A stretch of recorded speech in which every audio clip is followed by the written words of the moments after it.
부산광역시 동구 수정동에 위치한 청십자병원. 당시 환자를 돌보기 위해 바쁘게 오가던 한 의사의 앞에 어느 환자가 머뭇거리며 나타났다.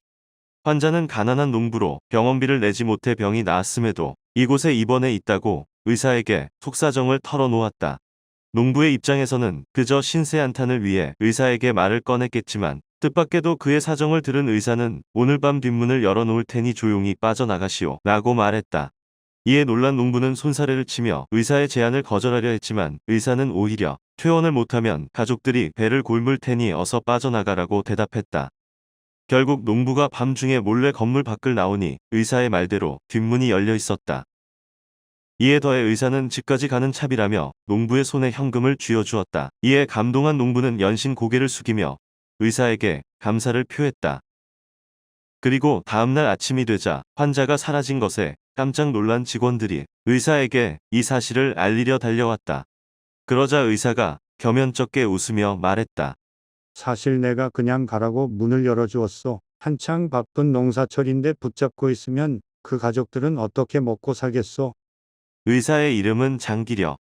병원의 원장이자 국내 최초로 의료보험을 창설한 인물이었다. 장기려는 1911년 10월 5일에 평안북도 융천군 양화면에서 한 학자인 장운섭과 최윤경 사이에 이남 일녀중 차남으로 태어났다. 장기려의 부친 장운섭은 신앙심이 독실한 기독교인이었는데 때문에 기독교적 가치를 실천하는 것을 목적으로 삼는 교육기관인 의성학교를 설립했다고 한다. 그리고 어린 장기려 역시 부친이 설립한 의성학교에 입학하여 사랑, 헌신, 희생 등 기독교에서 미덕으로 여기는 가치들을 배우게 된다. 이후 장기려는 1923년에 12살의 나이로 의성학교를 졸업하고 개성의 감리교계 학교인 송도고등보통학교에 입학했다. 송도학교에 재학할 당시 장기려는 교사가 되어 민족의 앞날을 위해 헌신하는 것이 자신의 사명이라 생각하여 사범학교에 입학하려 했다. 하지만 장기려가 목표로 했던 중등교사를 양성하는 고등사범학교는 일본 본토에만 존재했으며 학교에 입학하기 위한 성적과 학비 모두 부족하여 포기할 수밖에 없었다.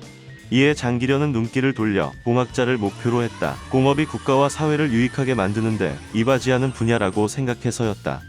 그러나 이를 위해 여순공과대학에 진학하기 위한 예과 시험에 응시했으나 탈락했고 마찬가지로 학비 역시 감당할 수 없어서 공학자의 꿈을 접어야 했다. 결국 장기려는 의학의 길로 발을 옮겼다. 평소 그가 품고 있던 약자를 위한 헌신과 희생, 민족과 사회에 이바지하면서 현재로서 감당 가능한 수준의 학비를 요구했기 때문이다. 그렇게 의사의 길을 목표로 하게 된 장기려의 시선이 향한 곳은 경성의학전문대학교였다. 당시 조선에는 경성 이전 외에 세브란스 의학전문학교 역시 존재했지만 당시 학비가 35원인 경성 이전보다 3배 더 비싼 100원이었기에 포기했다고 한다. 이후 장기려는 1928년에 송도고등보통학교를 졸업함과 동시에 경성이전에 입학하게 된다. 이때 장기려는 경성이전에 입학하면서 만약 자신이 의사가 된다면 앞으로의 남은 삶은 가난한 이들을 위해 바치겠다며 신에게 서약했다고 한다.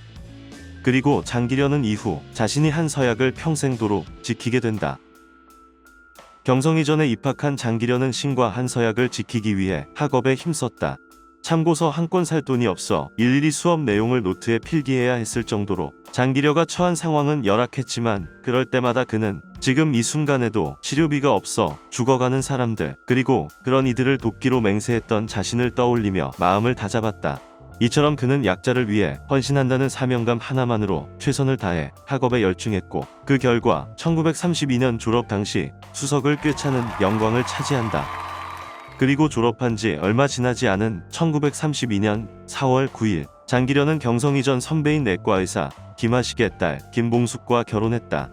일설에 의하면 경성이전을 졸업할 무렵 장기려는 기도를 올리려 교회에 들렸었는데 그때 교회 내에서 피아노를 치고 있던 김봉숙을 처음 만났다고 한다. 이후 대학 선배의 딸이란 점도 있어 빠르게 가까워진 두 사람은 잃고 혼례를 올렸는데 이때 장기려는 자신과 결혼하려면 김봉숙에게 성실하게 신앙생활을 하고 생활비가 없어 궁핍한 생활을 이어나가도 감당해야 한다는 조건을 제시했다. 이에 김봉숙은 그 조건을 받아들이며 피아노 공부를 위한 일본 유학을 포기했고 장기려 역시 그녀를 아내로 맞아들였다고 한다.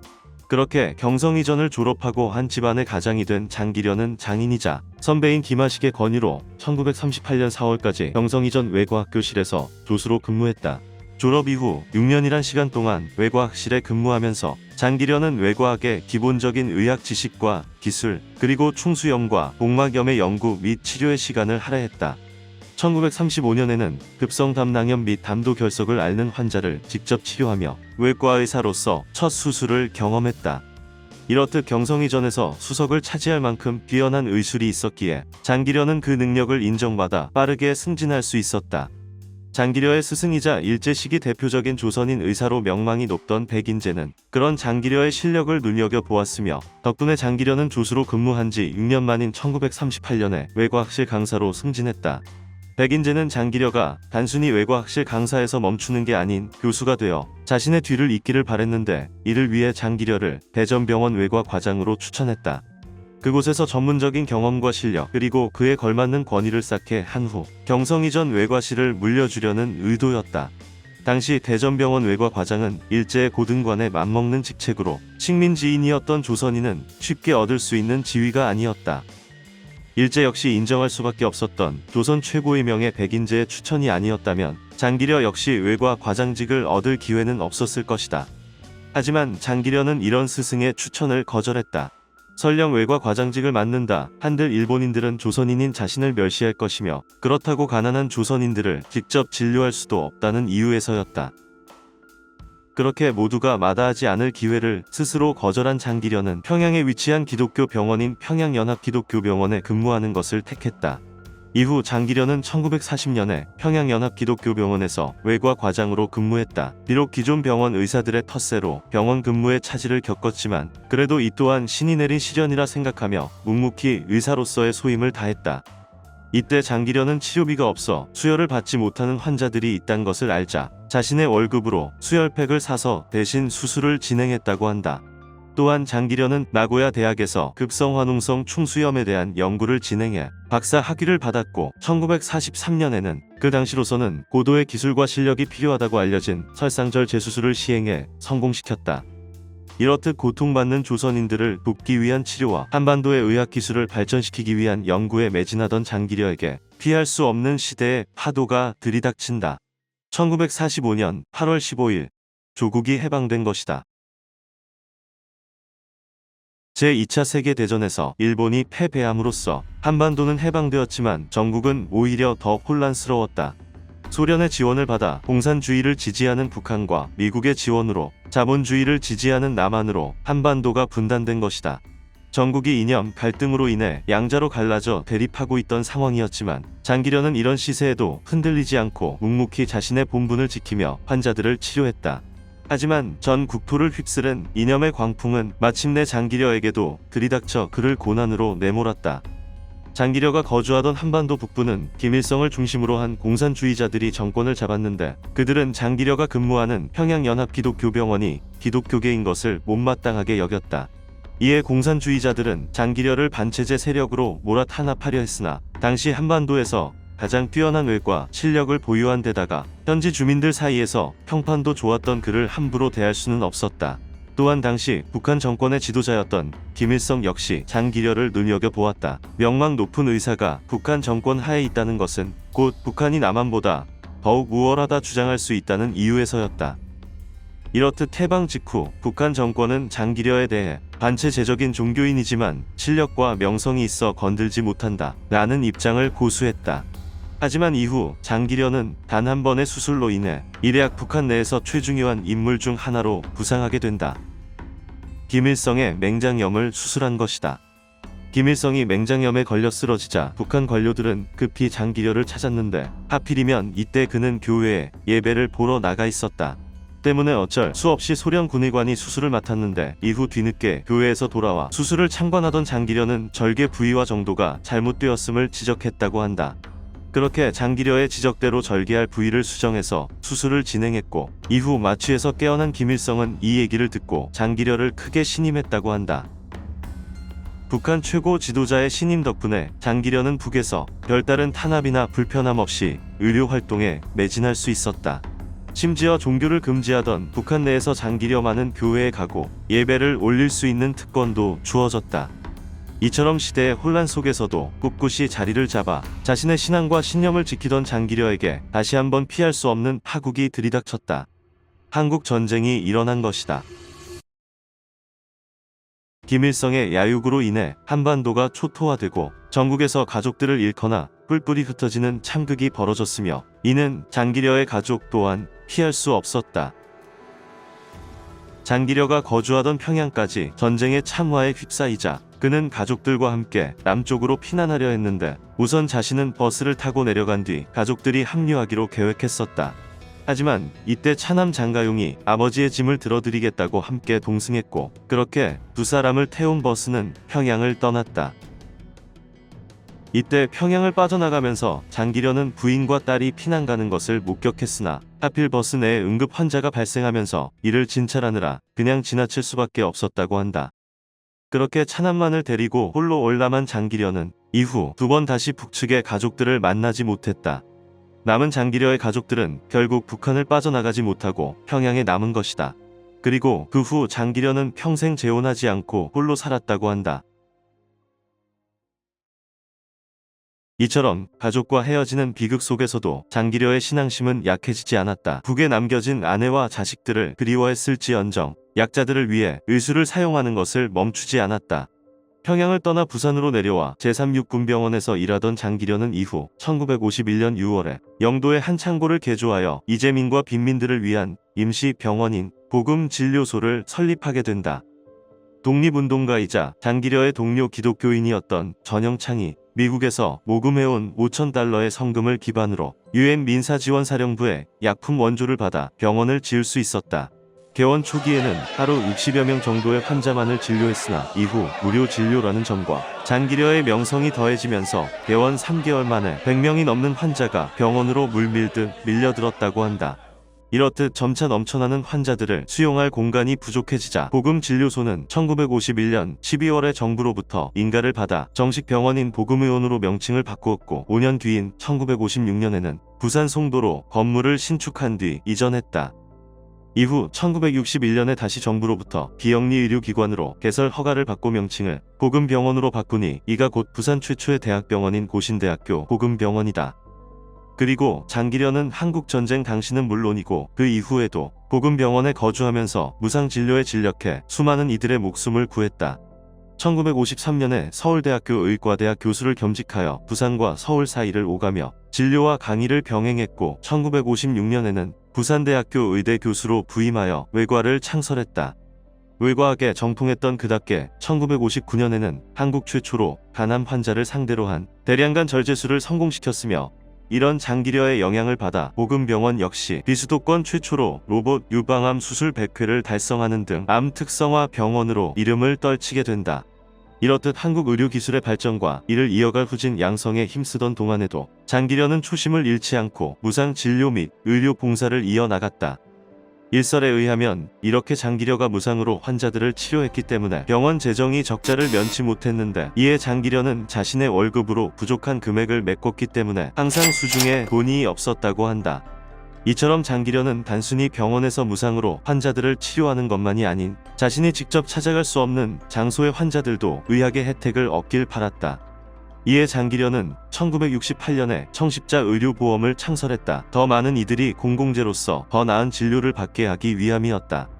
국내 최초로 설립된 의료보험은 1955년에 부산 노동병원 의료보험조합이었다. 하지만 이를 포함한 임의의료보험조합은 제도적 한계와 국민들의 불신을 이유로 제대로 정착하지 못했었는데 청십자 의료보험은 이와는 다른 결과를 낳았다. 부산 시민 대다수가 청십자 의료보험에 가입한 것이다. 항상 힘없는 자들을 위해 헌신을 아끼지 않던 장기려의 모습이 부산 시민들을 감화시켜 청십자 의료보험에 가입한 것이다. 당시 청십자 의료보험은 소정의 가입비와 매달 보험료 60원이라는 저렴한 비용만 지불하면 누구든 가입할 수 있었다. 당시 짜장면 가격이 50원임을 감안하면 가난한 이들도 비교적 부담 없이 지불할 수 있는 비용이었다. 이렇듯 장기려가 설립한 청십자 의료보험의 기념비적인 성공은 이후 대한민국 의료계에 큰 파문을 울렸다. 한국 의료의 공공성을 강화시켰을 뿐만 아니라 사회적으로도 의료보험의 유익함과 중요성을 환기시켜 1977년에 정부 주도로 의료보험 제도를 실시하는 계기가 되었다. 장기련은 청십자 의료보험 하나만으로 한국 의료계에 지울 수 없는 발자취를 남긴 것이다. 이 외에도 장기련은 자신의 본분이었던 외과 의사의 역할 또한 소홀히 하지 않았다. 사회적으로 국민 대다수에게 존경받는 위치에 있었음에도 끝내 무상 의료 봉사를 멈추지 않았고, 거동이 불편한 환자가 있으면 직접 왕진을 나가 환자를 진찰했다. 개인 저택도 없이 고금병원 옥상의 옥탑방에 거주하며 환자들을 돌봤다. 또한 장기련은 이런 업적들을 자신이 마땅히 행해야 할 일을 하고 있을 뿐이라고 생각했기에 이를 이유로 특별 대우를 받는 것에 몹시 거부감을 보였다. 일례로 1985년 남북 이산가족 상봉이 열릴 당시 정부는 장기려에게 특별 상봉을 제안했는데 놀랍게도 그는 이 제안을 거절했다. 수십 년간 재혼도 하지 않고 혼자 살 정도로 아내와 남은 자식들을 그리워했음에도 단순히 자신의 명성 때문에 기회를 얻는 것이 형평성에 맞지 않는다며 이를 거부한 것이다. 이에 정부는 당황했는데 당시 북한에서 장기련은 남한에 의해 강제로 납치당했다고 국제사회에 주장했기 때문이었다. 이대로 북한의 말이 사실로 세계에 받아들여질 것을 우려한 정부는 강제로라도 장기려를 상봉회에 참석시키려 했는데, 이에 이런 식으로 나오면 아예 북측으로 넘어가겠다는 그의 일갈에 결국 포기할 수밖에 없었다. 그토록 사랑하는 가족들을 볼 수 있는 기회가 왔음에도 인내심으로 이를 끊어낸 결단은 평범한 이로서는 엄두조차 낼 수 없는 것이었다. 이런 그의 노고를 사회도 인정하고 있었기에 장기련은 1976년에 국민훈장 동백상을, 1995년에는 인도주의 실천 의사상을 받았다. 하지만 이런 사회 각계층의 존경과 찬사를 뒤로하고 장기련은 늘 소외된 이들을 향한 발걸음을 멈추지 않았다. 노년에 들어 당뇨병으로 고통받으면서도 주위에 만류를 뿌리치고 끝끝내 자신의 발로 환자들에게 다가갔다. 자신의 진료를 받고 싶다는 환자가 있으면 80이 넘은 노구를 이끌고 직접 진료를 했다. 그렇게 한평생을 타인을 위해 살며 17살 때 한 서원을 지킨 장기련은 1995년 12월 25일 향년 84세의 나이로 당뇨에 의한 합병증으로 인해 세상을 떠났다. 공교롭게도 그가 숨을 거둔 날은 예수의 탄생일로 알려진 크리스마스였다.